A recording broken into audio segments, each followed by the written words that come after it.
Good evening to all of you. आज आपण general pharmacology मधला नेक्स्ट टॉपिक डिस्कस करणार आहोत. टॉपिकचं नाव आहे फॅक्टर्स मॉडिफाईंग ड्रग ऍक्शन्स. तर ड्रगच्या ज्या ऍक्शन्स आहे कोणकोणत्या फॅक्टर्सनी मॉडिफाय होतात त्याविषयीचं डिस्कशन आज आपण करणार आहोत. सीसीएमपी एक्झामच्या दृष्टीने फॅक्टर्स मॉडिफाईंग ड्रग ऍक्शन्स वर लॉंग क्वेश्चन विचारला जाऊ शकतो. त्याचप्रमाणे शॉर्ट नोटही विचारल्या जाऊ शकतात. शॉर्ट नोट ऑलरेडी विचारलेला आहे. जनरली 50 मार्क्सचा जेव्हा क्वेश्चन पेपर सेट केला जातो त्यावेळेस पूर्ण फार्मेकॉलॉजी 50 मार्कला विचारायचं असेल तर मग जनरल फार्मेकॉलॉजीवर लॉंग क्वेश्चन येण्याचे चान्सेस कमी होतात. सिस्टेमिक फार्मेकॉलॉजीवर जास्त चान्सेस असतात. पण एखादा क्वेश्चन सिस्टेमिक फार्मेकॉलॉजी मधला रिअर आला, अवघड आला, त्यावेळेस जनरल फार्मेकॉलॉजीचे क्वेश्चन्स त्याच्याऐवजी 3 पैकी 1 जनरल फार्मेकचा क्वेश्चन आला असेल तर मग तो सोपा जातो. त्यामुळं जनरल फार्मेकचे जे क्वेश्चन्स आहेत ते थोडे कन्सेप्च्युअल असले तरी पण लिहिण्याच्या दृष्टीने जर प्रिपेअर केले तर सोपे जाऊ शकतात. तर आता फॅक्टर्स मॉडिफाईंग ड्रग ऍक्शन मध्ये लॉंग क्वेश्चनला एनी 6 फॅक्टर्स आपल्याला एक्सप्लेन करायचे असतात. 10 ते 12 फॅक्टर आपण डिस्कस करणार आहोत आणि 2 मार्कलाही काही क्वेश्चन्स त्याच्यात विचारले जाऊ शकतात.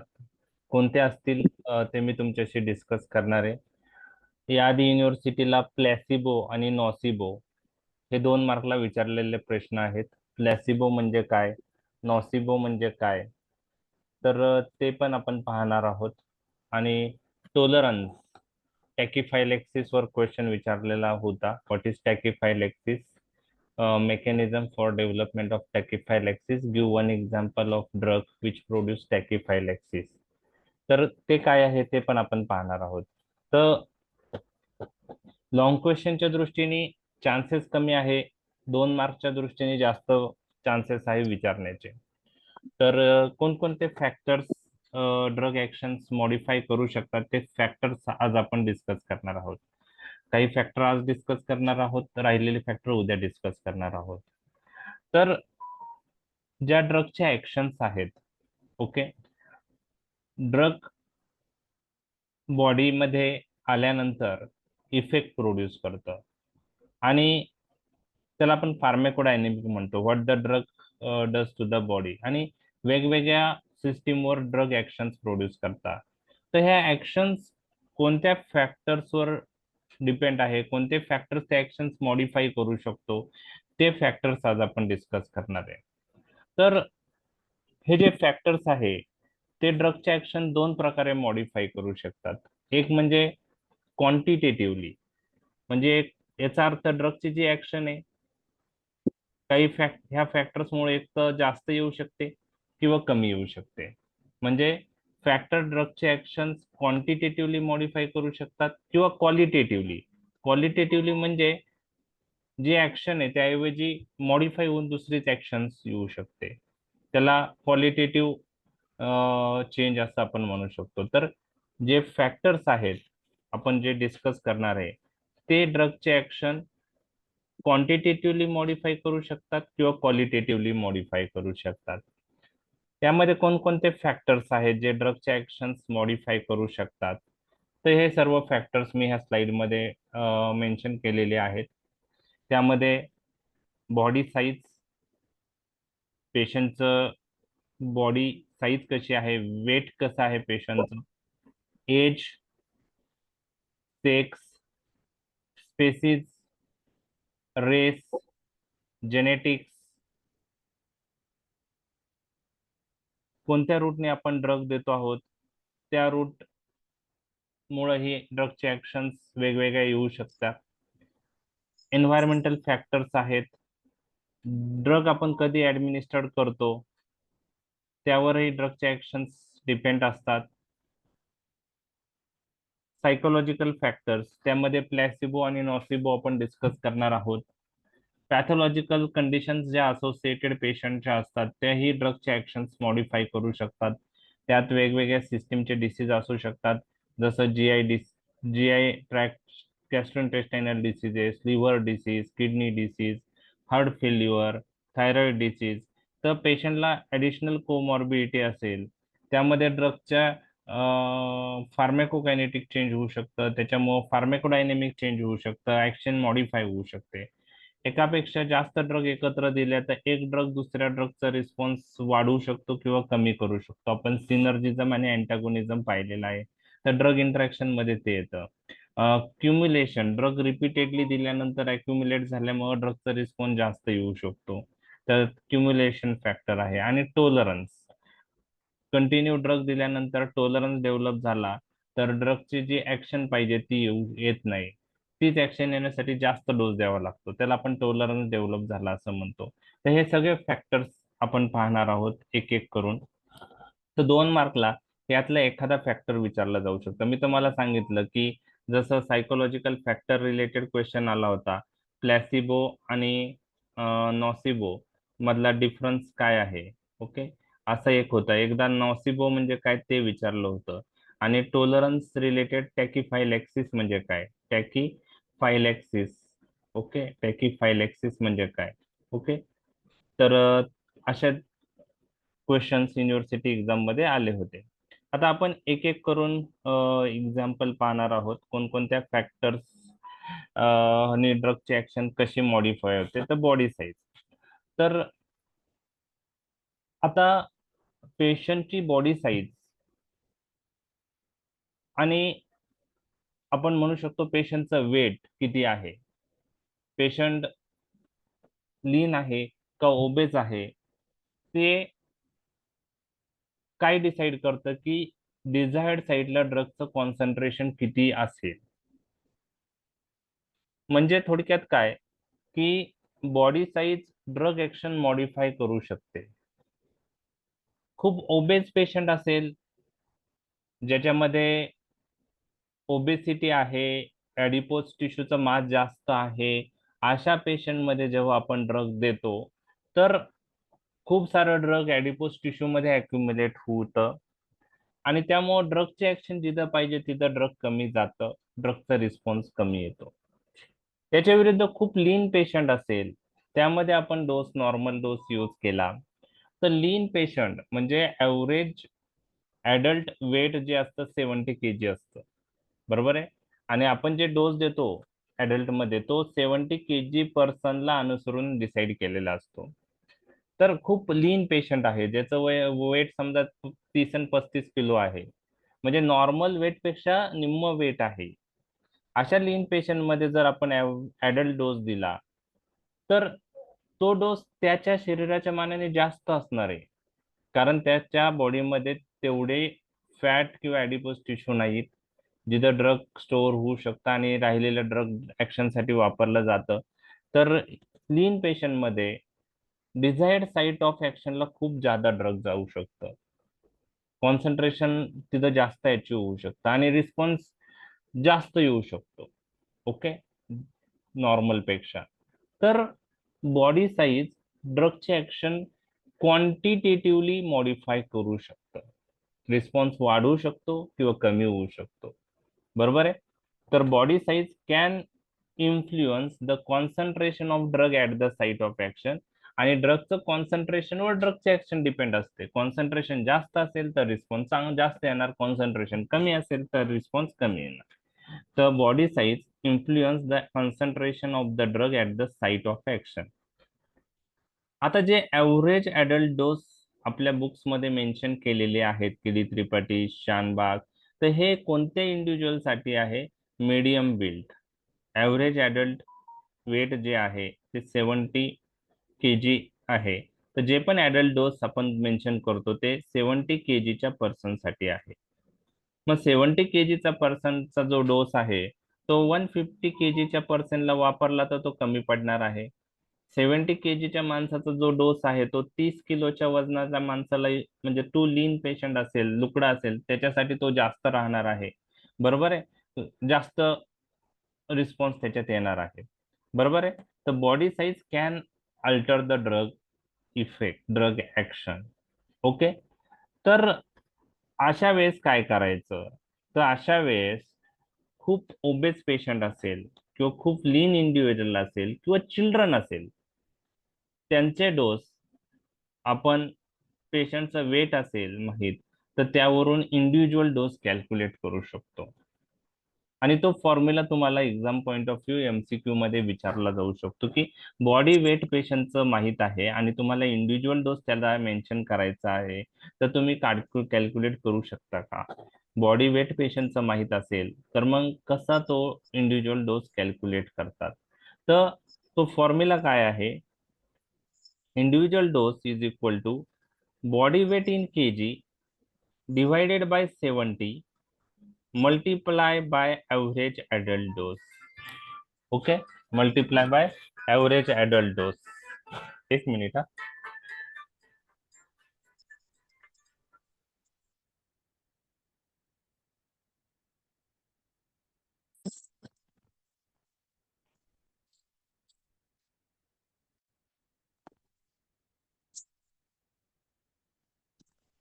ओके, तर individual dose is equal to body weight in kg divided by 70 multiply by average adult dose. This is the formula to calculate individual dose if we know the weight of the patient. तर हा तुम्हाला पाठ करायचा आहे. वाहिवत विचारला तर तुम्हाला माहित पाहिजे आणि एमसीक्यू मध्ये तुम्हाला हा फॉर्म्युला विचारता जाऊ शकतो. 4 ऑप्शन पैकी हा ऑप्शन तुम्हाला सिलेक्ट करायचा आहे. ओके, ठीक आहे. तर body weight in kg divided by 70 into average adult dose, हे झालं बॉडी साईजशी रिलेटेड.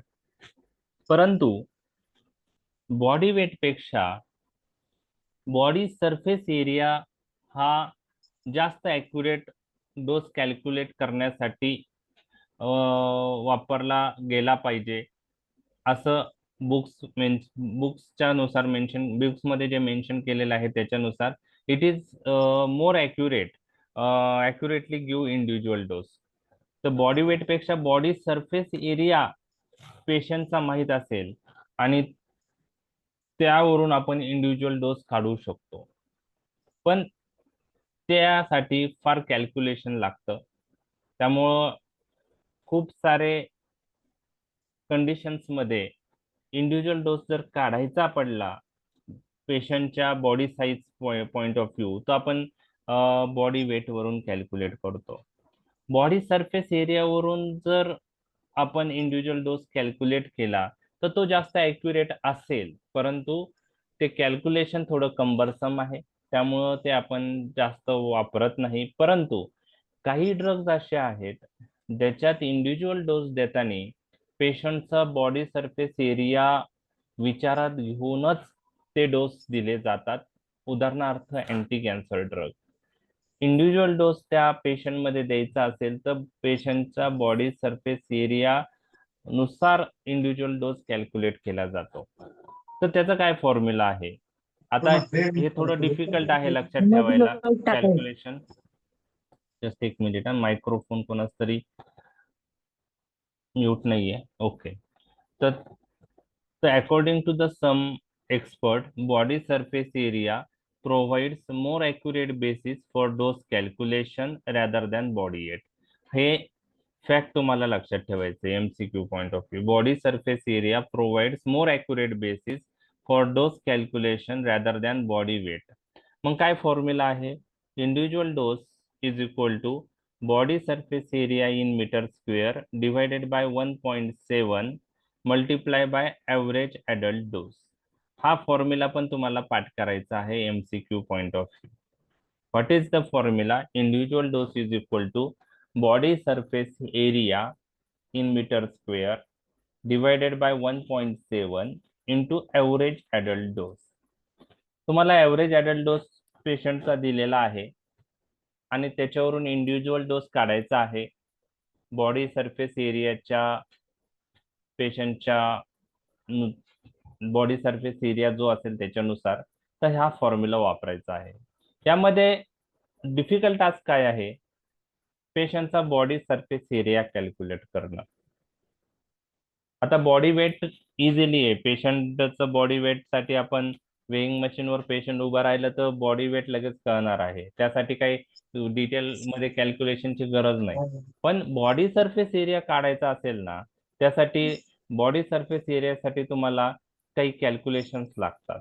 आता बॉडी सरफेस एरियासाठी पेशंटची हाईट आणि पेशंटचं वेट याच्यावरून बॉडी सरफेस एरिया त्या पेशंटचा कॅल्क्युलेट केला जातो. आणि त्यासाठी एक फॉर्म्युला, डिबोईज फॉर्म्युला आपण वापरतो की बॉडी सरफेस एरिया कॅल्क्युलेट करण्यासाठी पेशंटचं त्यासाठी वेट आणि हाईट माहीत पाहिजे. आपण पेशंटचं वेट घ्यायचं, हाईट घ्यायचं आणि त्या फॉर्म्युलानुसार आपण ते करायचं. तर फॉर्म्युला काय आहे बॉडी सरफेस एरियाचा, तो पहिले तुम्हाला माहीत करून घेणं गरजेचं आहे.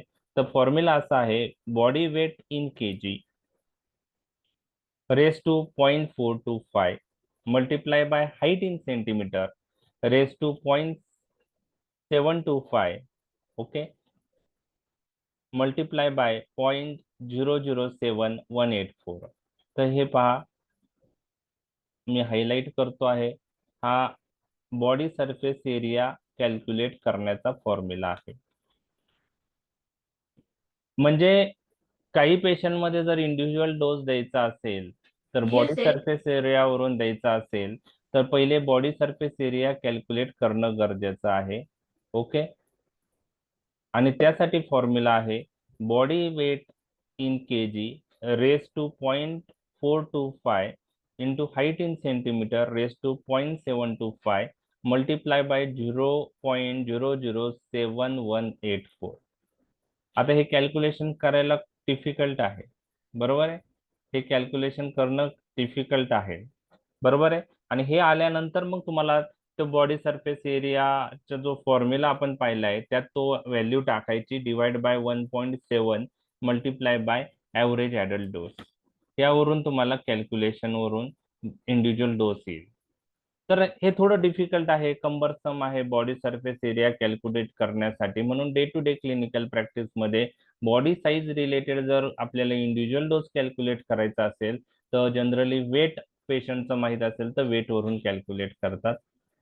फक्त काही ड्रग्ससाठी इंडिव्हिज्युअल डोस कॅल्क्युलेट करताना बॉडी सरफेस एरिया थ्रूच कॅल्क्युलेट केला जातो. त्यामध्ये काही अँटी कॅन्सर ड्रग आहे. तर अँटी कॅन्सर ड्रगसाठी हे फॉर्म्युला महत्वाचा आहे इंडिव्हिज्युअल डोस कॅल्क्युलेट करायला. आता याच्यावर हे बॉडी सरफेस एरिया कॅल्क्युलेट करणं कंबरसम आहे, मग त्याच्यावर काही सोल्युशन आहे का? तर त्याच्यासाठी सोल्युशन आहे.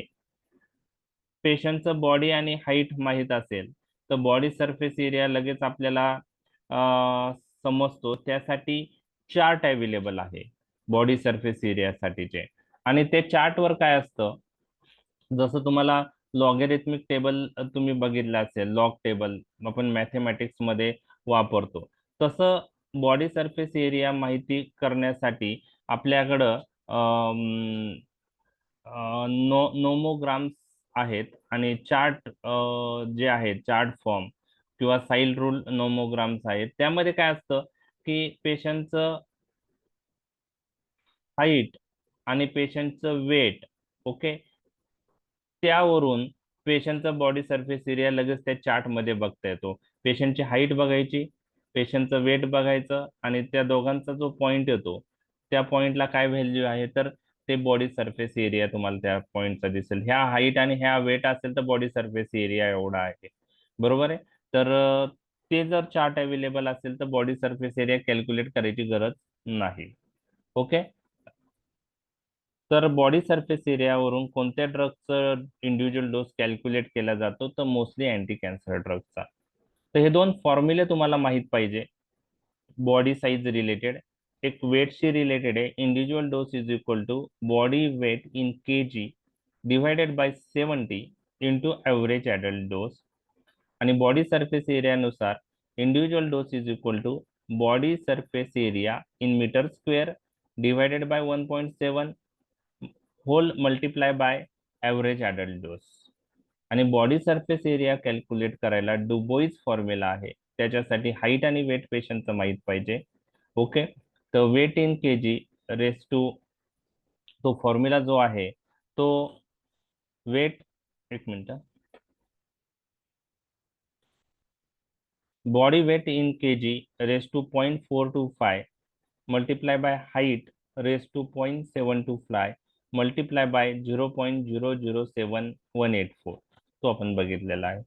तर हे फॉर्म्युला तुम्हाला पाठच करायचे, त्याला काही दुसरा ऑप्शन नाही. तर बॉडी साईज वरून फॉर्म्युले दोन आहेत, एक वेटशी रिलेटेड आहे आणि एक बॉडी सरफेस एरियाशी रिलेटेड आहे. हे झालं बॉडी साईजशी रिलेटेड. म्हणजे खूप थिन पेशंट असेल, खूप ओबेस पेशंट असेल, तर आपण इंडिव्हिज्युअल डोस जनरली कॅल्क्युलेट केला पाहिजे. ओके, लक्षात आलं बॉडी साईज? फॉर्म्युला लक्षात आले दोन? हो सर. ओके. हो सर. आता एज नुसार काय आहे, तर एक लक्षात घ्या की age can affect the drug actions. का एज ड्रग ऍक्शन्स मॉडिफाय करतं? कारण एज नुसार फिजिओलॉजी चेंज होते. तुम्ही जर चिल्ड्रन्स घेतले, त्यातल्या त्यात इन्फंट्स घेतले, तर त्यांची फिजिओलॉजी वेगळी असते. ओके, आणि एल्डरली पेशंटचा जर विचार केला तर त्यांचं पण फिजिओलॉजी ऍडल्ट पेक्षा वेगळी असते. बरोबर आहे.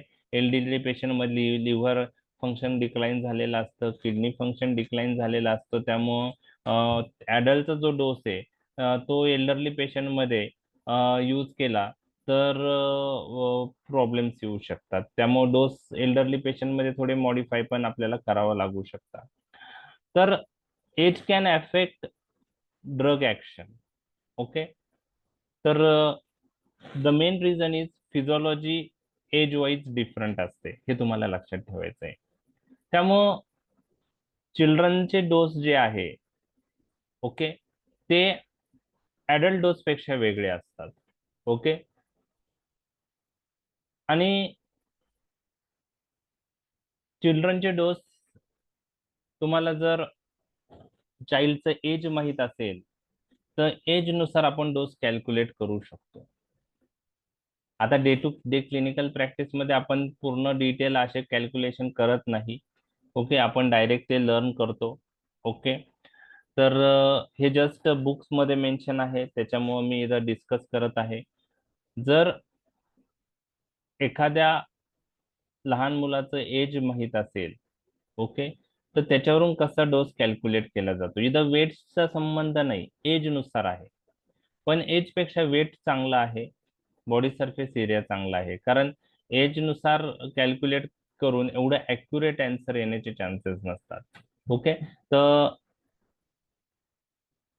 यामध्ये चाइल्डचा डोस, आपण चाइल्डचं एज माहित असेल तर त्या एज नुसार किती डोस लागतो ते आपण ऍडल्ट डोस वरून कॅल्क्युलेट करू शकतो.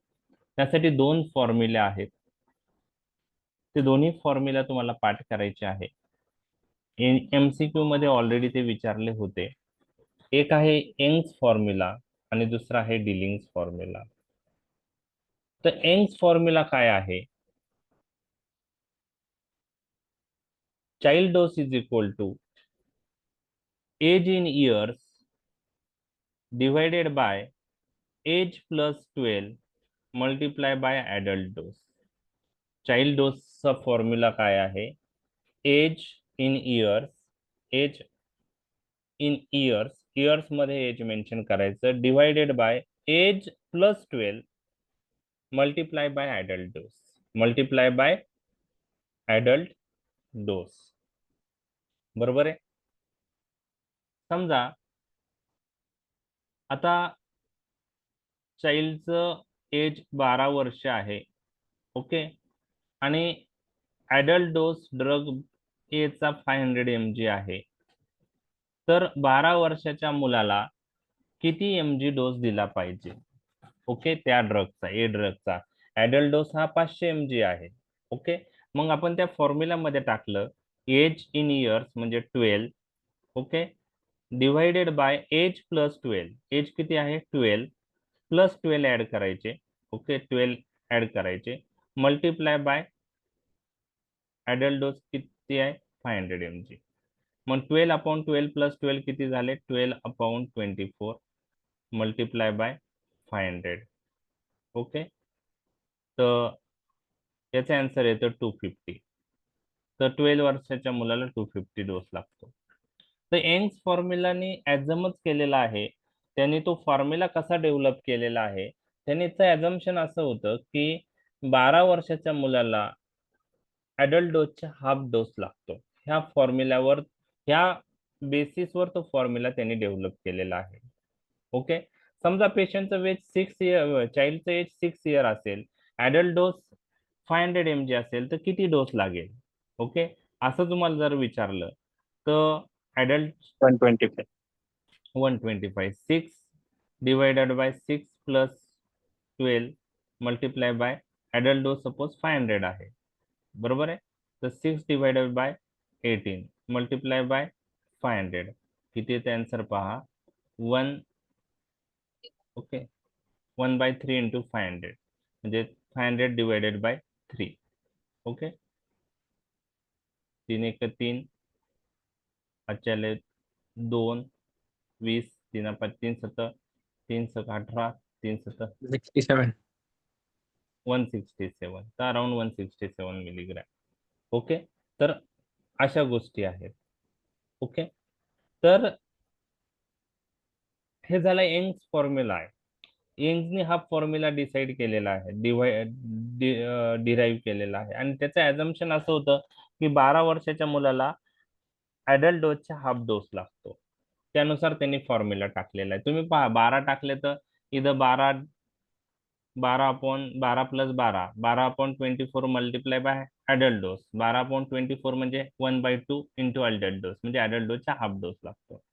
डिलिंग्स फॉर्म्युला जो आहे त्यांनी काय अजम केलेला आहे की 20 वर्षाच्या मुलाला, 20 वर्षाला ऍडल्ट डोस जो लागतो तेवढाच डोस द्यावा लागतो. म्हणजे 20 वर्षाला 20 इयर ओल्ड पर्सनला ऍडल्ट डोस द्यायला लागतो.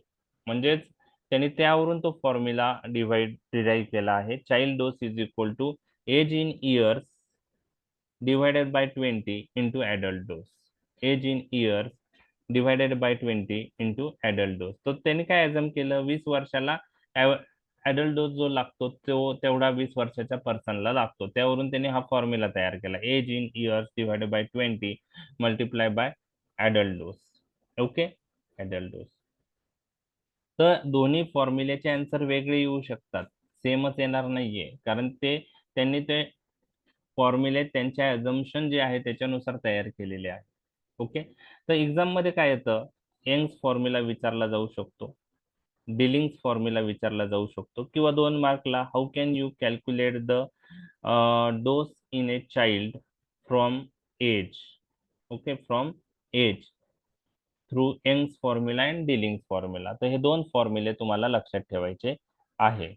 ओके, लक्षात आले तुम्हाला Young's formula and Dilling's formula? हो सर. ओके, जस्ट एक मिनिट.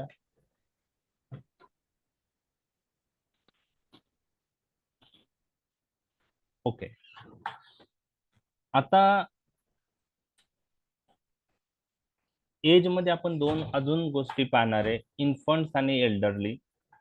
तर इन्फंटचं जर फिजिओलॉजी पाहिली तर तिच्यात खूप चेंजेस, म्हणजे इन्फंटची फिजिओलॉजी आणि ऍडल्टची फिजिओलॉजी सेम नसते. त्यामुळे आता हे चाइल्ड डोस जे आपण कॅल्क्युलेट करतो ते ठीक आहे, थोडे मोठे मुलं असतील त्यांच्यासाठी चांगलं आहे, परंतु इन्फंट पॉइंट ऑफ व्ह्यू ना जनरली डोस आपण आज सच असेच लर्न केले पाहिजे, ते कोणत्या फॉर्म्युल्यावरून डिराईव्ह केलेले नाही पाहिजे. त्याचं रिझन काय आहे, इन्फंटची फिजिओलॉजी ही ऍडल्ट पेक्षा फार फार वेगळी असते, कारण जी फिजिओलॉजी आहे इन्फंट मध्ये फुल्ली डेव्हलप झालेली नसते. लिव्हर फुल्ली मॅच्युअर नसतं, किडनी फंक्शन फुल्ली मॅच्युअर नसतो, काही महिने मॅच्युअर व्हायला लागतात. ठीक आहे, किडनी आणि लिव्हर फंक्शनिंग असतात, पण ऍडल्टचे जसं लिव्हर आणि किडनी फंक्शन असतं तसं फंक्शनिंग हे इन्फंट मध्ये नसतं. त्याच्यात काही चेंजेस असतात. ते चेंजेस मी तुम्हाला सांगणार आहे, एक्झाम मध्ये तुम्हाला कोणी विचारणार नाही किंवा एक्झाम मध्ये ते लिहायचे नाहीये, एवढे डिटेल मध्ये तुम्हाला वेळ पण नाहीये. पण कोणकोणते चेंजेस असतात ते एमसीक्यू पॉइंट ऑफ व्ह्यू तुम्हाला माहित पाहिजे. तर GFR जे न्यू बॉर्न असतात त्याचा कमी असतो नॉर्मल पेक्षा, आणि 5 महिने झाल्यानंतर तो ऍडल्ट रेटचा येतो. ओके. तर GFR 120 ml पर मिनिट जो असतो, तर तो ॲडल्टचा नॉर्मल GFR जो आहे तो न्यूबॉर्न मध्ये 5 महिन्यानंतर डेव्हलप होतो, म्हणजे GFR त्यांचा कमी असतो. त्यानंतर ट्युब्युलर सिक्रेशन जी प्रोसेस आहे, मी किडनीमध्ये 3 प्रोसेस सांगितल्यात, ग्लोमेरुलर फिल्ट्रेशन, ट्युब्युलर रिॲब्सॉर्प्शन आणि ट्युब्युलर सिक्रेशन. तर ते ट्रान्सपोर्ट प्रोसेस पण इमॅच्युअर असतं न्यूबॉर्न मध्ये. आणि त्यात ट्युब्युलर सिक्रेशन जी प्रोसेस आहे ती मॅच्युअर होण्यासाठी 7 महिने लागतात. ओके. मग जे ड्रग्स फक्त ग्लोमेरुलर फिल्ट्रेशननी फिल्टर होऊन एक्सक्रीट होतात, ओके, मेटाबोलाइज होत नाही, डायरेक्टली विदाउट मेटाबॉलिझम ग्लोमेरुलर फिल्ट्रेशनने एक्सक्रीट होतात, उदाहरणार्थ अमाइनो ग्लायकोसाइड्स. जे ड्रग ट्युब्युलर सिक्रेशनने मेनली इलिमिनेट होतात, उदाहरणार्थ पेनिसिलिन, तर त्यांचं टी हाफ न्यूबॉर्न मध्ये 3 ते 5 टाइम जास्त असतो, प्रोलॉंग असतो. म्हणजे त्यांचं कॉन्सन्ट्रेशन हाफ होण्यासाठी ओरिजिनल व्हॅल्यूच्या 3 ते 5 टाइम जास्त वेळ लागतो, जास्त टी हाफ आहे त्यांचा. नॉर्मल टी हाफ जो आहे त्याच्यापेक्षा 3 ते 5 पट जास्त लागतो. त्याचप्रमाणे लिव्हरचा विचार केला तर न्यूबॉर्न मध्ये ड्रग मेटाबॉलायझिंग एन्झाईम्स इनएडिक्वेट असतात आणि त्याच्यामुळे ड्रगचं मेटाबॉलिझम हे कमी असतं, स्लो असतं. क्लोरॅम्फेनिकॉल नावाचा जो ड्रग आहे रेअरली यूज होतो, आता तुम्हाला सर्वांना तो ड्रग माहीत आहे. क्लोरॅम्फेनिकॉल, टेट्रासायक्लिन, क्लोरॅम्फेनिकॉल हे ब्रॉड स्पेक्ट्रम अँटीबायोटिक म्हणून कन्सिडर केले गेले होते. खूप त्याचं यूज यूज यूज खूप साऱ्या कंडिशन मध्ये ते यूज केले गेले, परंतु आता क्लोरॅम्फेनिकॉलला ही रेझिस्टन्स डेव्हलप झालेला आहे आणि काही कंडिशन साठीच तो यूज केला जातो, कारण त्याचे ऍडव्हर्स इफेक्ट आहेत. क्लोरॅम्फेनिकॉल बोन मॅरो सप्रेशन करतो, त्यामुळे ॲप्लेस्टिक ॲनिमिया होऊ शकतो. क्लोरॅम्फेनिकॉल न्यूबॉर्न मध्ये जर दिला तर ग्रे बेबी सिंड्रोम होऊ शकतो, कारण क्लोरॅम्फेनिकॉलचं मेटाबॉलिझम व्यवस्थित होत नाही, कारण ड्रग मेटाबॉलायझिंग एन्झाईम्स तेवढे डेव्हलप झालेले नसतात, तेवढे नसतात. त्यामुळं ग्रे बेबी सिंड्रोम क्लोरॅम्फेनिकॉलमुळे होतो. आणि त्यात जर प्रीमॅच्युअर बेबी असेल तर त्यामध्ये अजून जास्त चान्सेस असतात. म्हणजे फुल टर्म बेबी आणि प्रीमॅच्युअर बेबीमध्ये हे जे वेगवेगळ्या गोष्टी आपण डिस्कस केल्या त्या अजून अंडर डेव्हलप असतात. ओके.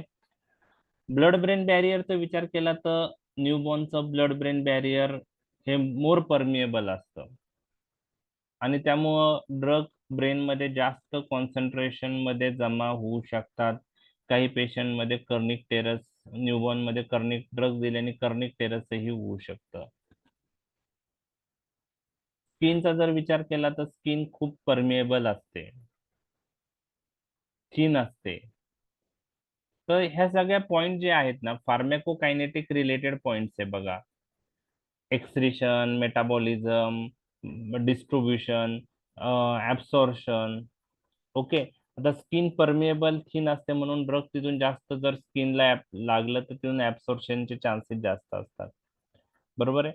तर हे सगळे चेंजेस जे आहे ते प्रीमॅच्युअर बेबी असेल तर अजून एक्झागरेट होतात आणि त्याच्यामुळं ड्रगची ऍक्शन न्यूबॉर्न मध्ये ही जास्त येऊ शकते, कारण जे पण फार्मॅकोकायनेटिक पॅरामीटर्स आपण डिस्कस केले ते इमॅच्युअर म्हणजे ते मॅच्युअर झालेले नसतात, डेव्हलप झालेले नसतात. ओके. लिव्हरचं फंक्शन इनएडिक्वेट असतं, किडनीचं फंक्शन इनएडिक्वेट असतं, permeability of the blood brain barrier जास्त असते. तर त्यामुळं काय होतं, ड्रगचे ऍक्शन न्यूबॉर्न मध्ये त्यातल्या त्यात प्रीमॅच्युअर बेबी असेल तर जास्त येऊ शकतं. म्हणून न्यूबॉर्न किंवा प्रीमॅच्युअर बेबी असेल तर त्यांचे डोस त्या पर्टिक्युलर पेशंटमध्ये आपण कोणत्याही फॉर्म्युलेवरून डिराईव्ह केले करत नाही, ते ॲज सर लर्न केले जातात. ओके. तर इन्फंट मध्ये हे चेंजेस असतात. तसंच इल्डरलीचा जर विचार केला तर त्यांच्यामध्ये पण लिव्हर किडनी फंक्शन डिक्लाइन झालेलं असतं. म्हणजे एज नुसार 50 नंतर लिव्हरचं फंक्शन डिक्लाइन होतं, किडनी फंक्शन डिक्लाइन होतं, गॅस्ट्रोइंटेस्टायनल मोटिलिटी कमी झालेली असते, ऍब्सॉर्प्शन ड्रगचं स्लो झालेलं असतं. त्यामुळं ड्रगचे ऍक्शन मॉडिफाय होणं, ड्रगचे ऍक्शन्स मॉडिफाय त्यामुळं होऊ शकतात. तर एल्डरली मध्ये काय काय फिजिओलॉजिकल चेंजेस असतात, तर ते मी तुमच्याशी डिस्कस करत आहे. एक्झाम मध्ये तुम्हाला कोणीही विचारणार नाही, just knowledge point of view आपण डिस्कस करत आहोत. तर रिनल फंक्शन डिक्लाइन झालेलं असतं.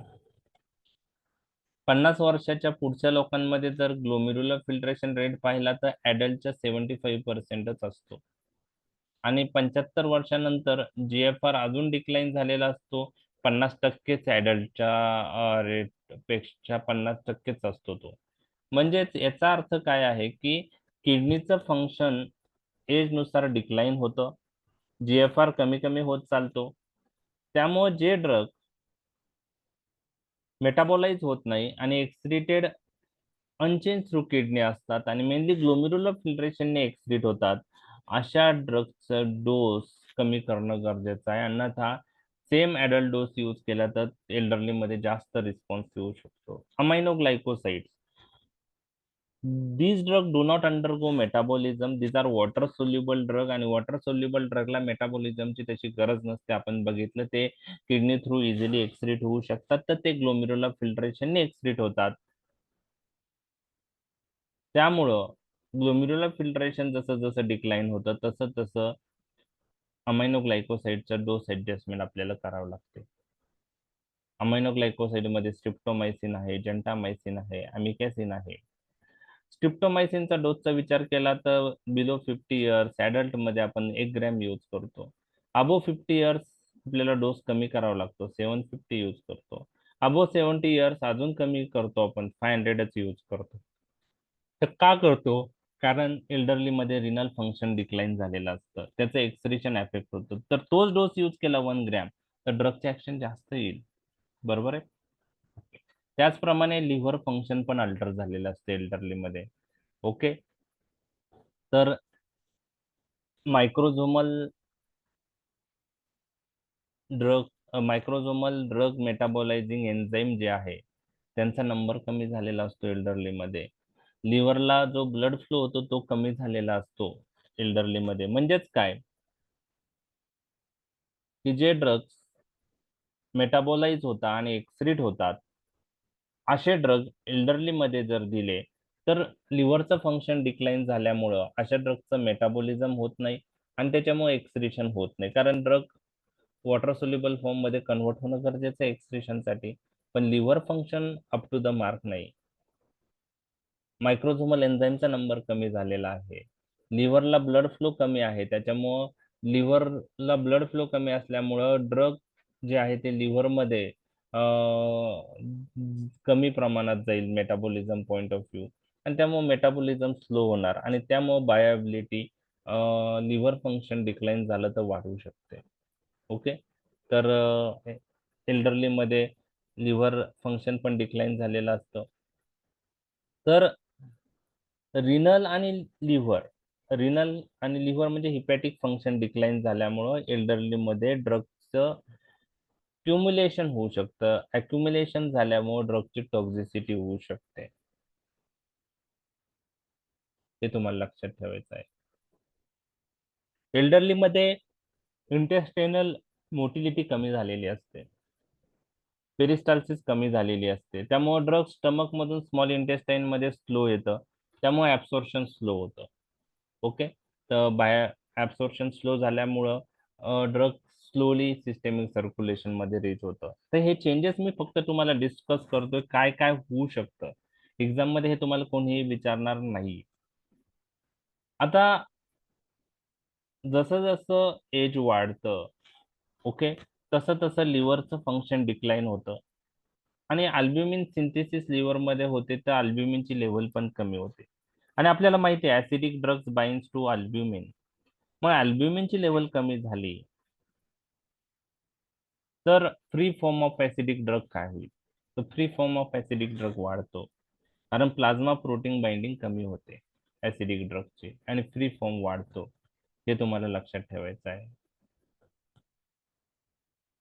एल्डरली पेशंट डिजेटिलिसला एल्डरली पेशंट मध्ये इनटॉलरन्स डेव्हलप होतो, म्हणजे ते डिजेटिलिस म्हणजे डिगॉक्सिन ड्रग टॉलरेट करू शकत नाही. थेरापेटिक डोसलाच त्याच्यात टॉक्सिक इफेक्ट येतात. तर एल्डरली पेशंट मध्ये अशा गोष्टी घडू शकतात. तर हे मी फार्मॅकोकायनेटिक पॉईंट ऑफ व्ह्यू काही पॉइंट्स मी डिस्कस केले. एल्डरली मध्ये काय काय गोष्टी घडतात, फिजिओलॉजी काय चेंज होते, लिव्हरचा प्रॉब्लेम मी डिस्कस केला, किडनीचं फंक्शन डिक्लाइन झालेलं असतं, लिव्हर फंक्शन डिक्लाइन झालेलं असतं आणि त्याच्यामुळे ड्रग ॲक्युमुलेट होऊन टॉक्झिसिटीचे चान्सेस असतात जर प्रोलॉंग पिरियडसाठी दिलं. ओरल ॲब्सॉर्प्शन थोडं स्लो झालेलं असतं. प्लाझ्मा अल्ब्युमिनची लेव्हल कमी झालेली असते, त्यामुळे ॲसिडिक ड्रगची बाइंडिंग थोडी कमी झालेली असते, त्यामुळे फ्री फॉर्म ॲसिडिक ड्रगचा वाढलेला असतो. तर हे सगळ्या गोष्टी मी तुमच्याशी pharmacokinetic point of view, absorption, distribution, metabolism, excretion point of view discuss केलात. एजनुसार ड्रगचा रिस्पॉन्स अजून फार्मॅकोडायनॅमिक पॉईंट ऑफ व्ह्यू पण कमी होऊ शकतो. म्हणजे सेन्सिटिव्हिटी जी आहे एजनुसार चेंज होते. एल्डरली पीपलमध्ये तुम्हाला लक्षात ठेवायचं आहे की बीटा रिसेप्टरची सेन्सिटिव्हिटी कमी झालेली असते. अगोनिस्टला पण कमी झालेली असते, अँटागोनिस्टला पण कमी झालेली असते. म्हणजे एल्डरली पेशंटमध्ये बीटा रिसेप्टरवर अगोनिस्ट किंवा अँटागोनिस्ट जे बाइंड होतात त्यांचा जो रिस्पॉन्स येतो तो तेवढा चांगला येत नाही. सेन्सिटिव्हिटी कमी झालेली असते बीटा रिसेप्टरची to agonist as well as antagonist. हे तुम्हाला लक्षात ठेवायचं आहे. आता हे तुम्हाला लक्षातच ठेवायचंय, म्हणजे याला काही एक्सप्लेनेशन नाहीये. There is decrease sensitivity of beta receptor to agonist and antagonist in elderly patient. Okay, त्यामुळं बीटा ब्लॉकर जनरली आपण प्रेफर करतात यंग पेशंट मध्ये to treat hypertension. Elderly patient जर मेल असेल तर मेल पेशंट मध्ये प्रोस्टेटची साईज वाढलेली असते आणि त्यामुळं युरिन ऑइडिंग डिफिकल्टी येते, म्हणजे लघवी पूर्ण साफ होत नाही. आणि अशा पेशंटमध्ये, एल्डरली मेल पेशंटमध्ये तुम्ही जर एल्डरली मेल पेशंटमध्ये तुम्ही जर अँटीकोलिनर्जिक ड्रग दिले, अँटीकोलिनर्जिक ड्रग पण युरिन आउटपुट कमी करतात. तर अँटीकोलिनर्जिक ड्रग दिल्यामुळं ब्लॅडर वॉइडिंग डिफिकल्टी ॲसेंच्युएट होते. कारण अँटीकोलिनर्जिक ड्रग युरिनरी ब्लॅडरचे मसल रिलॅक्स करतात, स्पिंक्टर कॉन्ट्रॅक्ट करतात. त्याचप्रमाणे कॅल्शियम चॅनल ब्लॉकर जर दिले ते पण युरिनरी ब्लॅडरचे स्मूथ मसल रिलॅक्स करतात, युरिनरी रिटेन्शन करतात. आणि त्यामुळे एल्डरली मेल पेशंटमध्ये जर प्रोस्टेट साईज इन्क्रीज झालेली असेल तर अँटीकोलिनर्जिक ड्रग असतील, कॅल्शियम चॅनल ब्लॉकर्स असतील तर ते युरिन वॉइडिंग डिफिकल्टी ॲग्रिवेट करू शकतात. तर हे मेल पेशंटमध्ये, एल्डरली यंग पेशंटमध्ये प्रोस्टेट साईज जनरली नॉर्मल असते, त्यामुळे कॅल्शियम चॅनल ब्लॉकर असू द्या, अँटीकोलिनर्जिक ड्रग असू द्या, ते ब्लॅडर वॉइडिंग डिफिकल्टी ॲसेंच्युएट नाही करत. पण एल्डरली मेलमध्ये प्रोस्टेट साईज वाढलेली असते, त्यामुळं ऑलरेडी युरिन वॉइडिंग प्रॉब्लेम असतो आणि त्यामध्ये प्लस आपण ब्लॅडर चे मसल रिलॅक्स होणारे ड्रग दिले तर युरिनरी रिटेन्शन अजून वाढतं आणि ब्लॅडर वॉइडिंग डिफिकल्टी जी आहे ती ॲसेंच्युएट होते. एल्डरली पेशंटमध्ये आपण एकापेक्षा जास्त ड्रग्स देतो, कारण कोमॉर्बिडिटी असते, हायपरटेन्शन, डायबिटीज, थायरॉइड, आणि त्याच्यामुळे आपल्याला 4-4, 5-5 ड्रग द्यावे लागतात. त्यामुळे आपल्या त्या पेशंटमध्ये ड्रग इंटरॅक्शनची रिस्क वाढते.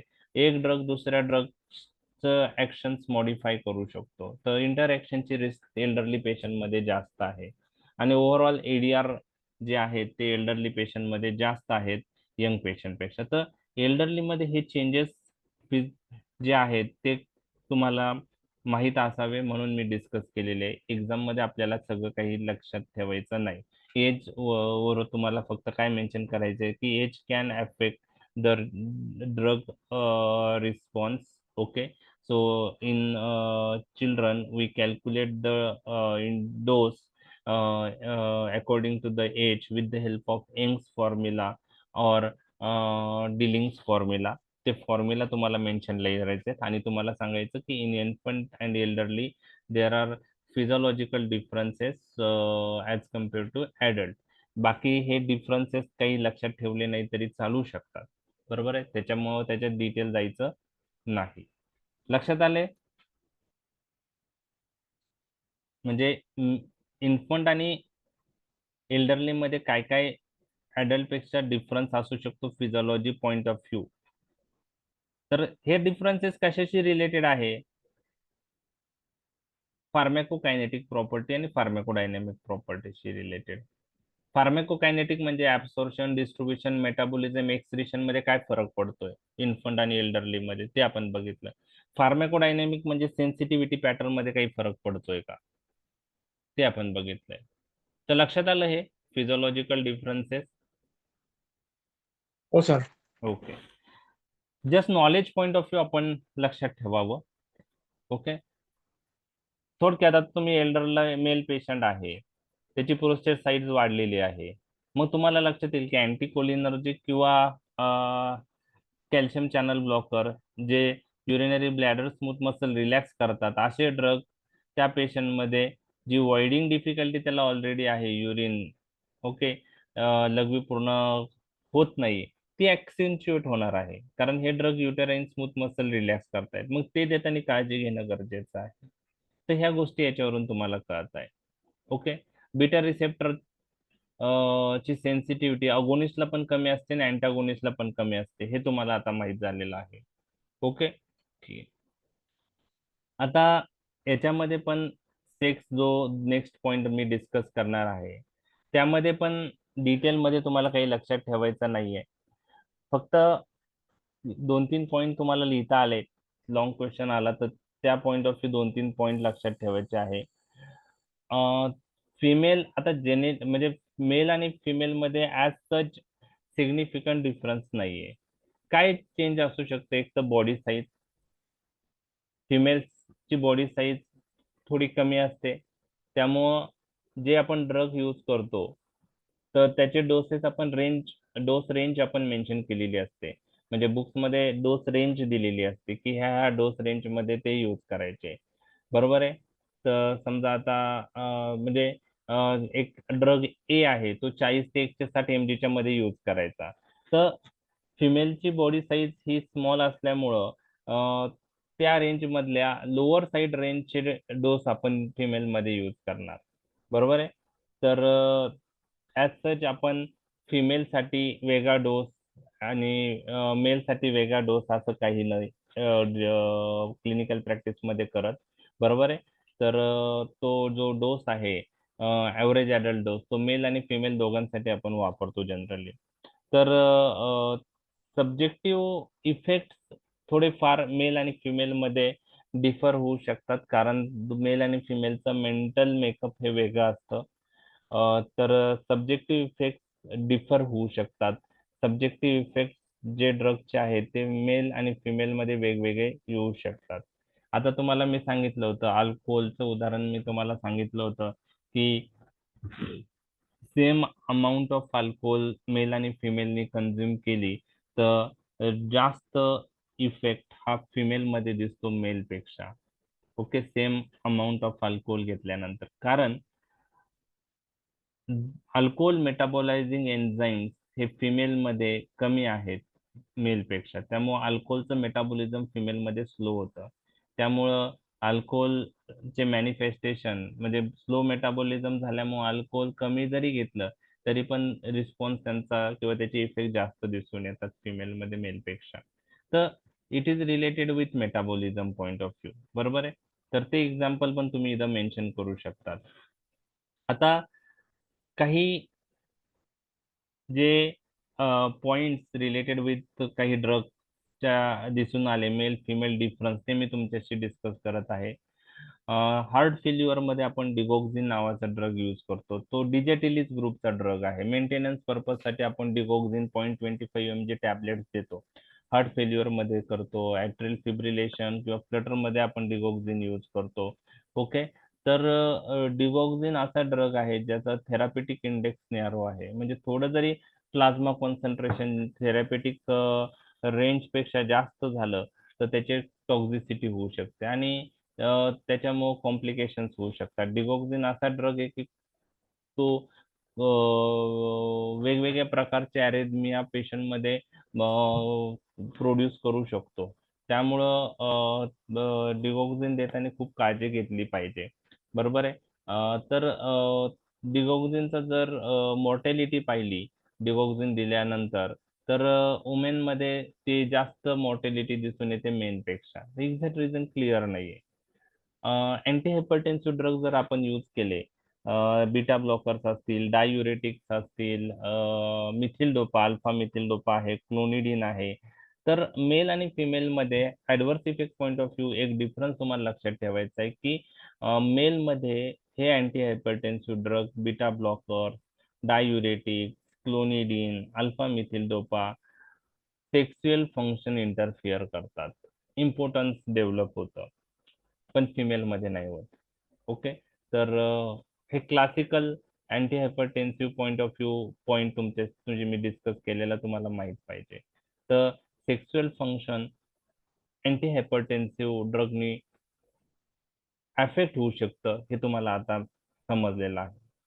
ओके. त्यात आपण डिटेल जाणार नाही, अँटी हायपरटेन्सिव्हच्या वेळेस आपण डिस्कस करणार आहोत. गायनोकोमेस्टिया काही ड्रगचे ऍडव्हर्स इफेक्ट आहे. गायनोकोमेस्टिया म्हणजे एनलार्जमेंट ऑफ द ब्रेस्ट. आता ऑब्विसली हा ऍडव्हर्स इफेक्ट मेल मध्येच दिसणार आहे. ओके. फिमेल मध्ये नॉर्मली ब्रेस्ट साईज इन्क्रीज होते.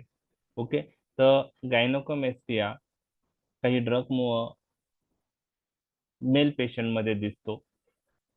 कोणते ड्रग गायनेकोमेस्टिया करतात इथं ते आपल्याला लक्षात ठेवायचं आहे.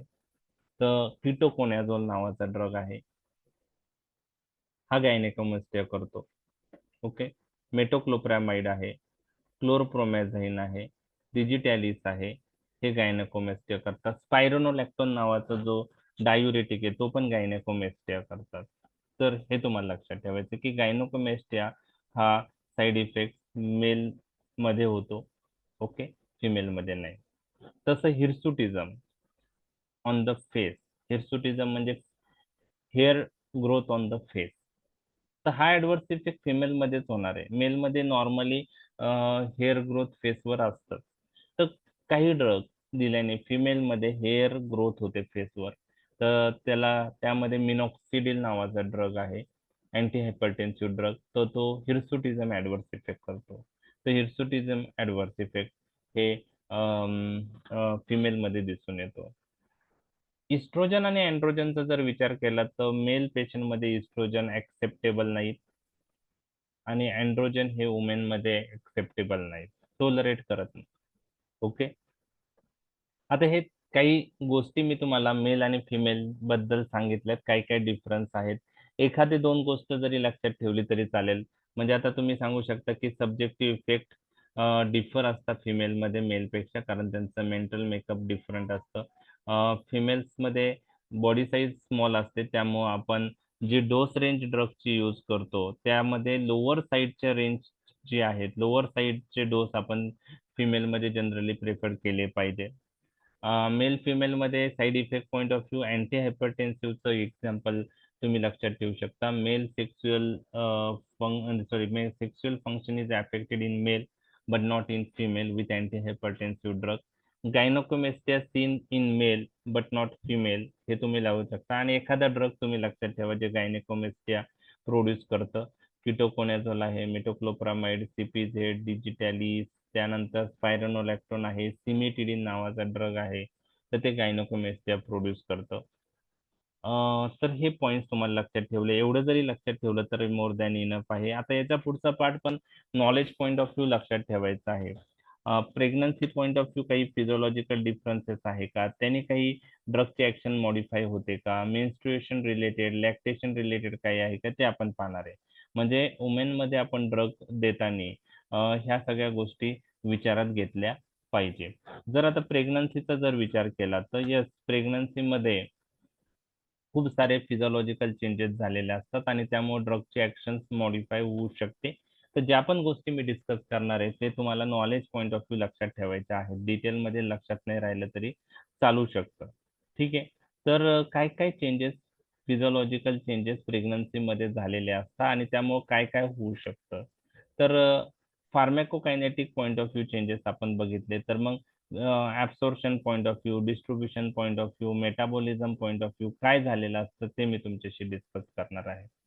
तर कॉम्प्लेक्स चेंजेस असतं हे प्रेग्नन्सीमध्ये. तर GIT मोटिलिटी डिक्रीज झालेली असते. तर प्रेग्नन्सीमध्ये जसं जसं बच्चूची ग्रोथ होते तसं ॲब्डॉमिनल साईज गर्थ वाढते आणि GIT मोटिलिटी कमी होते. आणि GIT मोटिलिटी कमी झाली तर स्टमक मधून ड्रग स्मॉल इंटेस्टाईन मध्ये स्लो येणार आणि we have discuss small intestine is having large surface area. तर ड्रग ऍब्सॉर्प्शन जास्त करून स्मॉल इंटेस्टाईन मध्ये होतं, त्यामुळं GIT मोटिलिटी कमी झाली तर absorption of the drug slow होतं. हे प्रेग्नन्सीमध्ये तुम्हाला लक्षात ठेवायचं आहे. त्यानंतर प्रेग्नन्सीमध्ये plasma volume, extracellular volume वाढतं. आपल्याला सर्वांना माहिती आहे प्रेग्नन्सीमध्ये जवळजवळ 11 किलो वजन वाढतं. त्यात बत्तूचं वजन 2.5 ते 3 किलो असतं. मग बाकी ज्या गोष्टी आहेत त्या वेगवेगळ्या गोष्टींनी ते वाढतं. त्यामध्ये plasma volume, extracellular volume जे आहे ते एक्सपांड होतं आणि त्यामुळं व्हॉल्यूम ऑफ ड्रग डिस्ट्रीब्युशन पण इन्क्रीज होऊ शकतं. ओके. प्रेग्नन्सी ही अशी स्टेज आहे की ज्यामध्ये अल्ब्युमिनचं एक्सप्रेशन झाल्यामुळं, अल्ब्युमिन युरिया झाल्यामुळं प्लाझ्मा अल्ब्युमिन लेवल कमी होते आणि ॲक्यूट फेज रिॲक्शन जो आहे अल्फा 1 ऍसिड ग्लायकोप्रोटीन हे फिजिओलॉजिकल स्ट्रेस मध्ये वाढतो. आपण डिस्ट्रीब्युशन मध्ये ते डिस्कस केलंय, प्लाझ्मा प्रोटीन बाइंडिंग मध्ये डिस्कस केलेलं आहे. तर हे चेंज मी ऑलरेडी डिस्कस केलेलं आहे, काही जणांना आठवत पण असेल की प्रेग्नन्सीमध्ये प्लाझ्मा अल्ब्युमिन लेवल कमी झालेली असते आणि अल्फा 1 ऍसिड ग्लायकोप्रोटीनची लेवल वाढलेली असते. अल्ब्युमिनला ऍसिडिक ड्रग बाइंड होतात हे तुम्हाला माहिती आहे आणि अल्फा 1 ऍसिड ग्लायकोप्रोटीनला बेसिक ड्रग बाइंड होतात. तर अल्ब्युमिनची लेवल कमी झाल्यामुळं ऍसिडिक ड्रगची बाइंडिंग कमी होते, म्हणून unbound form of acidic drug जो आहे तो वाढतो आणि बेसिक ड्रग अल्फा 1 ऍसिड ग्लायकोप्रोटीनला बाइंड होतात आणि अल्फा 1 ऍसिड ग्लायकोप्रोटीनची लेवल जास्त होते प्रेग्नन्सीत, म्हणून बेसिक ड्रगचा बाउंड फॉर्म वाढतो आणि अनबाउंड फॉर्म बेसिक ड्रगचा कमी होतो. अनबाउंड फॉर्म कमी होतो. तर unbound form of acidic drug is increase and basic drug decrease in case of pregnancy. प्रेग्नन्सीमध्ये रिनल ब्लड फ्लो इन्क्रीज होतो. त्याचप्रमाणे प्रेग्नन्सीमध्ये मायक्रोझोमल एन्झाईमचं इंडक्शन होतं. आता रिनल ब्लड फ्लो इन्क्रीज होतो, त्याच्यामुळे इलिमिनेशन वॉटर सोल्युबल ड्रगचं फास्ट होतं. मायक्रोझोमल एन्झाईमचं इंडक्शन झाल्यामुळं ड्रगचं मेटाबॉलिझम पण वाढतं. म्हणजे रिनल ब्लड फ्लो वाढल्यामुळं वॉटर सोल्युबल ड्रगचं इलिमिनेशन चांगलं होतं. हिपॅटिक मायक्रोझोमल एन्झाईमची लेवल वाढल्यामुळं, सिंथेसिस वाढल्यामुळं मायक्रोझोमल एन्झाईमनी जे ड्रग मेटाबोलाइज होतं त्याचं मेटाबोलिझम वाढतं. म्हणजे ओव्हरऑल आपण कॉम्प्लेक्स ऍक्शन आहे हे आपल्याला लक्षात ठेवायचं आहे. तर ऍब्सॉर्प्शन रिलेटेड GIT मोटिलिटी कमी होते, डिस्ट्रीब्युशन रिलेटेड प्लाझ्मा व्हॉल्यूम वाढतं, अल्ब्युमिनची लेवल कमी होती, अल्फा 1 ऍसिड ग्लायकोप्रोटीनची वाढते, त्यामुळं unbound form of acidic drug increase होतो आणि unbound form of basic drug decrease होतो. Metabolism point of view microsomal एन्झाईमचा नंबर वाढतो, त्यामुळे ड्रगचं मेटाबॉलिझम फास्ट होतं. Excretion point of view renal blood flow वाढल्यामुळे वॉटर सोल्युबल ड्रग जे आहेत पोलार ड्रग त्यांचं इलिमिनेशन फास्ट होतं. तर हे फार्मॅकोकायनेटिक रिलेटेड चेंजेस प्रेग्नन्सीत होतात हे तुम्हाला माहित पाहिजे. त्यातल्या त्यात हे जे प्लाझ्मा रिलेटेड चेंज आहे, प्लाझ्मा प्रोटीन रिलेटेड, हे MCQ पॉइंट ऑफ व्ह्यू तुम्हाला माहित पाहिजे. तर ओव्हरऑल प्रेग्नन्सीमध्ये जे चेंजेस होतात ते कॉम्प्लेक्स असतात आणि डिफिकल्ट टू प्रेडिक्ट असतात. त्यानंतर आता स्पेसिस आणि रेसेस आपण बघणार आहोत आणि राहिलेला पार्ट आपण उद्या बघूया. तर मी एज हा फॅक्टर डिस्कस, बॉडी साईज हा फॅक्टर डिस्कस केला. त्यामध्ये दोन फॉर्म्युले आपण पाहिलेत, इंडिव्हिज्युअल डोस फ्रॉम वेट आणि individual dose from body surface area. त्यानंतर एज फॅक्टर डिस्कस केला, त्यामध्ये आपण यंग्स फॉर्म्युला आणि डिलिंग्स फॉर्म्युला डिस्कस केलेले आहे. त्यानंतर आपण सेक्स आणि त्यामध्ये आपण इन्फंट आणि एल्डरली मध्ये काय चेंजेस आहेत ते पाहिले, फिजिओलॉजिकल. सेक्स मध्ये आपण काय मेल फिमेल मध्ये चेंजेस आहेत ते पाहिले आणि त्यात प्रेग्नन्सी रिलेटेड काय चेंजेस असतात, प्रेग्नन्सी मध्ये काय काय चेंज होऊ शकतो आणि त्यामुळे ड्रगची ऍक्शन कशी मॉडिफाय होऊ शकते, कोणकोणत्या फॅक्टर्स वरती डिपेंड आहे ते आपण पाहिलं. आता बॉडी साईज, एज, सेक्स नंतर चौथा फॅक्टर आहे स्पेसिस आणि रेस. आता स्पेसिस हा factor clinical practice point of view एवढा महत्वाचा नाहीये. फार्मॅकोलॉजी पॉइंट ऑफ व्ह्यू जेव्हा आपण ॲनिमल एक्सपेरिमेंटचे रिझल्ट आणि ह्युमन एक्सपेरिमेंटचे रिझल्ट कम्पेअर करतो त्यावेळेस हा फॅक्टर महत्वाचा आहे. तर स्पेसिस पॉइंट ऑफ व्ह्यू म्हणजे ह्युमन्स आणि बाकी स्पेसिस मध्ये काही फरक आहे का ड्रगच्या ऍक्शन मध्ये, तर आहे. आता रॅबिट्स जे आहेत, rabbit's are resistant to atropine, कारण ॲट्रोपिनचं मेटाबॉलिझम रॅबिट्स मध्ये फास्ट होतं, कारण ॲट्रोपिन इस्टरेज एन्झाईम रॅबिट्स मध्ये जास्त प्रमाणात आहे. त्यामुळे ॲट्रोपिन मेटाबोलाइज होईल, त्यामुळे त्याची ऍक्शन येणार नाही, म्हणून आपण म्हणतो rabbits are resistant to atropine. तसं रॅट आणि mice are resistant to digoxin, digitalis. Rat and mice are resistant to digitalis. Curare drug जे आहे स्केलेटल मसल रिलॅक्संट, तर rats are more sensitive to curare than cat, म्हणजे rat मध्ये कमी डोसला skeletal muscle relax होतात than cat. तर हे तुम्हाला लक्षात ठेवायचं. तर हे आता तुम्हाला पाठच करावं लागणार आहे. त्यातलं स्पेसिस मध्ये एक दोन एक्झाम्पल लक्षात ठेवले तरी चालतात. रेस रिलेटेड डिफरन्सेस आपल्या दृष्टीने माहीत असणं गरजेचं आहे. ते पण day to day clinical practice point of view एवढे लागत नाही, कारण आपण जनरली इंडियन पॉप्युलेशनलाच टार्गेट करतो. बरोबर आहे. ड्रग्स आपण जे देतो ते इंडियन पॉप्युलेशनला देतो. बरोबर आहे. तर रेस रिलेटेड काही डिफरन्स आहेत का? आहेत. कारण वेगवेगळ्या रेसचं जेनेटिक्स वेगळं आहे आणि त्यामुळे ड्रग्सच्या ऍक्शन्स वेगवेगळ्या रेसमध्ये वेगवेगळ्या असू शकतात. काही ड्रग्स काही रेसमध्ये चांगल्या प्रकारे ऍक्ट होतात, काही ड्रग्स व्यवस्थित ऍक्ट होत नाहीत. त्यांच्या जेनेटिक्सवर डिपेंड आहे. फॉर एक्झाम्पल, ॲट्रोपिन नावाचा जो ड्रग आहे किंवा इफिड्रिन नावाचे जे ड्रग आहे ते प्युपिलची साईज वाढवण्यासाठी वापरतात.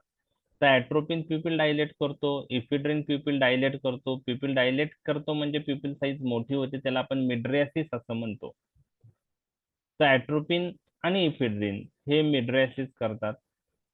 तर वेगवेगळ्या रेसमध्ये वेगवेगळे रिस्पॉन्स येतात.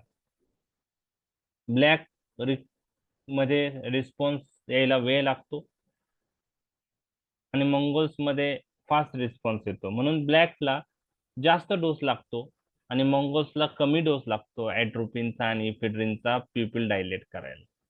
Black requires higher dose of ephedrine and atropine and Mongols required lower dose of atropine and ephedrine. आता ब्लॅक्स आणि मंगोल्स ह्या वेगवेगळ्या रेस आहेत, त्यात मी देता जाणार नाही. Beta blockers are less effective in Afro Caribbean. जे आफ्रो कॅरिबियन्स लोक आहे त्यामध्ये बीटा ब्लॉकर्स लेस इफेक्टिव्ह आहेत हायपरटेन्शन पॉइंट ऑफ व्ह्यू, हे तुम्हाला लक्षात ठेवायचं आहे. थायोॲसिटाझोन हा ड्रग ट्युबरक्युलोसिस मध्ये सेकंड लाईन ड्रग म्हणून यूज होतो. फर्स्ट लाईन मध्ये नाही यूज होत, सेकंड लाईन. तर त्याचे खूप सारे ऍडव्हर्स इफेक्ट आहे आणि ते जास्त व्हाईट पीपल मध्ये दिसतात. इंडियन पीपलचा विचार केला तर थायोॲसिटाझोन आपण चांगल्या प्रकारे टॉलरेट करतो, पण तेच थायोॲसिटाझोन तुम्ही व्हाईट पीपल मध्ये यूज केलं, गोऱ्या लोकांमध्ये म्हणजे स्पेसिस मध्ये रेसमध्ये, सॉरी रेस जे आहे व्हाईट रेसमध्ये, तर त्यांच्यामध्ये जास्त ऍडव्हर्स इफेक्ट दिसतात. तर हे रेशियल डिफरन्सेस तुम्हाला लक्षात ठेवायचे. एक दोन लक्षात ठेवले तरी चालू शकतात, सगळे काही लक्षात ठेवायचे नाही. नॉलेज पॉईंट ऑफ व्ह्यू आपण बाकीचे डिस्कस करत आहोत. आता क्लोराम्फेनिकॉल नावाचा ड्रग आपण डिस्कस केलेला आहे की तो ग्रे बेबी सिंड्रोम करतो, त्याचप्रमाणे अप्लास्टिक ॲनिमिया करतो. तर इंडियन लोकांमध्ये आणि हाँगकाँगचे जे लोक आहेत त्यामध्ये क्लोराम्फेनिकॉलने जो अप्लास्टिक ॲनिमिया होण्याचे चान्सेस आहे ते फार कमी आहे पेक्षा, वेस्टर्न पीपल पेक्षा. Aplastic anemia due to chloramphenicol is less common in Indians and Hong Kong people than Western people. हे तुम्हाला माहित पाहिजे. MCQ पॉइंट ऑफ व्ह्यू किंवा एखादा रेस रिलेटेड काही डिफरन्स तुम्हाला माहित आहे का? आता लास्ट जो आहे हा ड्रग तुम्हाला माहित आहे का? क्विनाइडोक्लोर. तुम्ही यूज केला असेल, जे जुने प्रॅक्टिशनर आहेत. क्विनाइडोक्लोर नावाचा ड्रग तुम्ही यूज केलाय? नाही. नो. Yes yes sir. कशासाठी केलाय?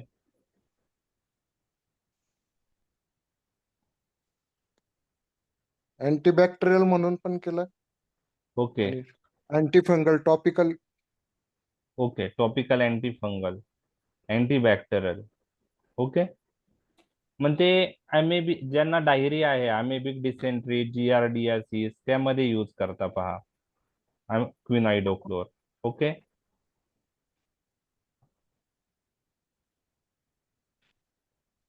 त्याचं काय, कोणता ब्रँड नेम आहे? एंट्रोक्विन का एंट्रोक्विनॉल एंटरप्रेनर. यूज केलाय? Yes yes. आत्ताही करतो. कोणता? एंट्रोक्विनॉल. एंट्रोक्विनॉल नावाचा क्विनाइडोक्लोर. तर आता आपण मेट्रोनिडायझॉल, म्हणजे अमेबिक डिसेंट्री असेल तर आपण मेट्रो यूज करतो, बरोबर आहे. मेट्रोनिडायझॉल यूज करतो, टिनिडायझॉल यूज करतो. तर हे क्विनाइडोक्लोर पण याच्यासाठी, अमेबियासिस किंवा जीआरडीएस साठी एक डिसेंट्रीचा प्रकार जो आहे डायरियाचा, त्यामध्ये डिसेंट्रीमध्ये अमेबिक डिसेंट्री असते, जीआरडीएसिस मुळे पण डायरिया होतो. तर त्यामध्ये हा ड्रग क्विनाइडोक्लोर इंडियामध्ये खूप कॉमनली यूज केला जातो, म्हणजे यूज केला गेला आहे पहिले. आता एवढा कॉमनली यूज होत नाही, स्टील काही ठिकाणी तो यूज केला जातो, बरोबर आहे. लक्षात आलं? तर त्या इंटेस्टाइनल अमेबियासिस साठी तो यूज होतो. ओके. आता ह्या ड्रगनी एक ऍडव्हर्स इफेक्ट दिसतो, तो इंडियन पॉप्युलेशन मध्ये रेअर आहे. इंडियन मध्ये रेअर आहे, परंतु जपानमध्ये त्याचा इपिडेमिक येतो. तो यूज केला तर, कॉमनली यूज केला गेल्यामुळे इपिडेमिक आला होता. आणि तो कोणता ऍडव्हर्स इफेक्ट आहे क्विनाइडोक्लोरचा? तर सब अॅक्यूट मायलो ऑप्टिक न्यूरोपॅथी. सब अॅक्यूट मायलो ऑप्टिक न्यूरोपॅथी. तर इंडियन पॉप्युलेशन मध्ये तो रेअर आहे, त्यामुळे इंडियामध्ये तो हा ड्रग अवेलेबल पण आहे, यूज पण केला जातो, बरोबर आहे. ओके, ठीक आहे. तर क्विनाइडोक्लोर, आता हे रेशियल डिफरन्स साठी फार सुंदर एक्झाम्पल आहे क्विनाइडोक्लोर, आणि तुम्हाला तो ड्रग पण माहित आहे. ओके. एंट्रोक्विनॉल नावाचा जो ब्रँड आहे त्यात तो क्विनाइडोक्लोर आहे, आणि तो कशासाठी यूज करता हे पण तुम्हाला माहित आहे. तर त्याचा जो ऍडव्हर्स इफेक्ट आहे तो आहे सब अॅक्यूट मायलो ऑप्टिक न्यूरोपॅथी. तो जपान पीपल मध्ये जास्त दिसून येतो, जापानीज पीपल मध्ये जास्त दिवस येतो, पण इंडियामध्ये रिअरली तो दिसून येतो. तर it is due to racial difference, genetic थोडं चेंजेस आहे जपानचं आणि आपलं, आणि त्याच्यामुळं ते आहे. त्यामुळे इंडियात आपण तो इझी सेफली यूज करू शकतो, पण तेच क्विनाइडोक्लोर जपानमध्ये यूज नाही केला जात. लक्षात आलं तुमच्या क्विनाइडोक्लोरचा ऍडव्हर्स इफेक्ट? तर SMON म्हणजे काय? सब अॅक्यूट मायलो ऑप्टिक न्यूरोपॅथी, हा एक ऍडव्हर्स इफेक्ट त्याच्यामुळे दिसतो, सब अॅक्यूट मायलो ऑप्टिक न्यूरोपॅथी. ओके. तर हे रेशियल डिफरन्स आपण बघितले. ओके. तर रेशियल डिफरन्स मध्ये मिडरॅटिक पॉइंट ऑफ व्ह्यू, ॲट्रोपिन आणि इफिड्रिन जे आपण यूज करतो, तर ब्लॅक्स मध्ये हायर डोस लागतो आणि मंगोल्स मध्ये कमी डोस लागतो. बीटा ब्लॉकर्स लेस इफेक्टिव्ह आहेत आफ्रो कॅरेबियन्स लोकांमध्ये, त्यामुळं anti hypertensive point of view तिथे ते आपण प्रेफर्ड करत नाही. ओके. काही ड्रग्स काही रेसमध्ये चांगल्या प्रकारे टॉलरेट होतात, तसं थायोएसिटाझोन इंडियन पॉप्युलेशन चांगलं टॉलरेट करते वेस्ट व्हाईट्स पेक्षा. प्लॅस्टिक अॅनिमिया इंडियन आणि हाँगकाँग पीपल मध्ये कमी दिसून येतो वेस्टर्न पीपल पेक्षा. क्विनाइडोक्लोर इंडियन लोकांमध्ये साईड इफेक्ट्स जो आहे सबअक्यूट मायलो ऑप्टिक न्यूरोपॅथी रेअरली दिसतो, पण तेच जपानीज लोकांमध्ये जास्त दिसून येतं. तर हे रेशियल डिफरन्स आहे, हे तुम्हाला लक्षात ठेवायचे आहेत. ओके. आणि त्यानुसार आपल्याला ड्रग्स यूज करताना काळजी घ्यायची आहे. तर आपण 4 ते 5 फॅक्टर डिस्कस केलेले आहे. राहिलेले फॅक्टर्स आपण उद्या डिस्कस करूया, पूर्ण आज संपणार नाही. तर just knowledge point of view आपल्याला हा टॉपिक डिस्कशन जे केलेलं आहे ते लक्षात ठेवायचं आहे. आणि फॉर्म्युले जे केले आहेत डिस्कस मी ते तुम्ही पाठ करा. तुम्हाला 2 मार्कला विचारलं किंवा MCQत विचारलं तर त्यावेळेस ते क्लिक झाले पाहिजे. ठीक आहे, समजलाय टॉपिक? Yes sir. ओके, हो सर. ठीक हो आहे. सर. तर ओके, तर राहिलेला टॉपिक आपण उद्या डिस्कस करूया. उद्या आपण संपूया तो टॉपिक राहिलेला. ठीक आहे, yes sir. Thank you. Good night. Good night. Thank you sir. Thank you.